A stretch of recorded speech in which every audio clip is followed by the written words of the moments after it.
Okay, i-share ko na yung binili namin sa Dunelm. Konti lang yon. So, eto yon. Yung una namin binili, container.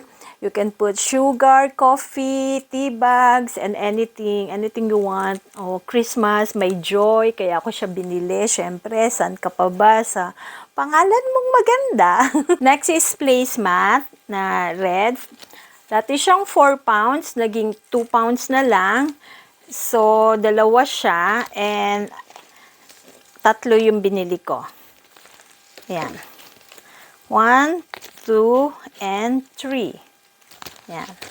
Next is, actually last na rin pala to, kasi nga sabi ko konti lang yung binili namin. So, ito, yung container, ito siya, dating 850, naging 680 na lang. Binili ko siya para sa mga Christmas ornaments ko.